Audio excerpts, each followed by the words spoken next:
مجاهد عضو مجلس إدارة اتحاد الكرة. مساء الخير يا فندم. مساء الخير يا فندم. مهندس مجاهد، ازاي شفتم مباراة امبارح والفرحة اللي عقبتها ومباراة برضو أول امبارح؟ هل نتفائل؟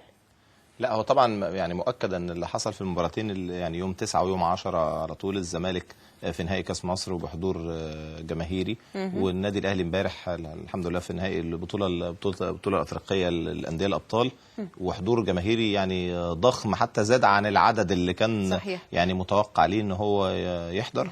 طبعا ده يعني اظن يعني انا شايف الحقيقه ان لازم النشاط يرجع بشكل طبيعي.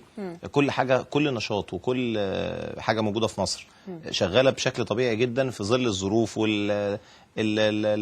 بعض الانفلات اللي الحمد لله تحسن كتير جدا الفتره اللي فاتت، ما عدا الكوره اسهل حاجه بنقدر نوقفها، في حين ان منظومه كره القدم دي انا عايز اقول لحضرتك الناس يمكن بتشوف الكريمه بس، بتشوف الانديه اللي في الدوري الممتاز او المنتخب، لكن احنا بنتكلم ان في عندنا قسم ثاني وقسم ثالث وقسم رابع وانديه بتلعب في الناشئين وناس بتمارس، وهو يمكن الكره هي المتنفس الوحيد لاغلب اقاليم مصر اللي هي بيلعب في الملعب محدش بيسال اللعيب ده مسلم وده مسيحي وده اخوان وده يساري، وده المكان الوحيد اللي هي الامور طبيعيه كله. ما ينفعش يبقى في لعيب في الفرقه مسيحي في ناس ما تبصلوش او لعيب اخوان ما تبصلوش، هو المتنفس الوحيد تقريبا لكل اقاليم مصر في الوقت الحاضر. الحقيقه الفتره اللي فاتت دي كانت احنا توقفنا بعد ثوره 25 يناير شهور، ثم استكملنا المسابقه. الموسم انتهى في 2012 انتهى، في 2011 انتهى.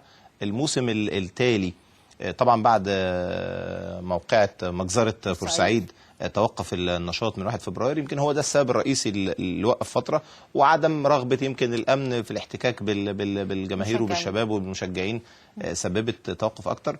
لما انتخب اتحل مجلس اداره، وكنا في فتره الدكتور كمال الجنزوري كان اصدر قرار بحل مجلس اداره واستقال المجلس. يمكن انا الوحيد اللي كنت من المجلس اللي اتحل ودخلت المجلس الجديد. لما جه المجلس الجديد في شهر 10 اللي فات، الحقيقه برضو الشيء بالشيء يذكر، كان الوزير العمري فاروق موجود، وزير دولة شؤون الرياضه، والراجل سعى برضو مع مجلس اداره الاتحاد انه يرجع النشاط.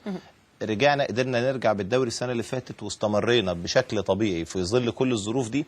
احنا اكملنا القسم الثاني بالكامل 6 مجموعات، اكملنا القسم الثالث بالكامل 15 مجموعه، اكملنا القسم الرابع بالكامل، اكملنا جميع مسابقات الناشئين.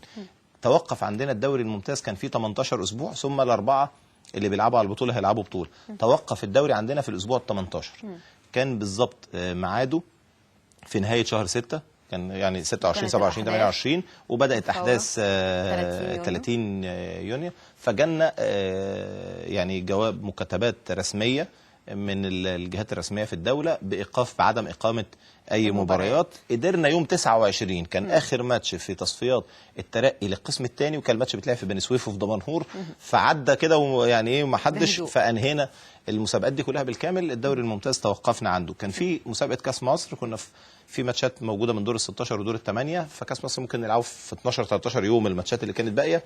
فلما اتلغى الدوري، لان لازم اخاطب الانديه بالغاء المسابقه، انهاء المسابقه والقيد للموسم الجديد والكلام ده، فلما انتهت المسابقه عند الاسبوع الاخير بقالنا سنتين ما تحددش بطل بشكل رسمي في الدوري المصري. احنا اخر مسابقه انتهت بشكل طبيعي عندنا في مصر 2010 2011.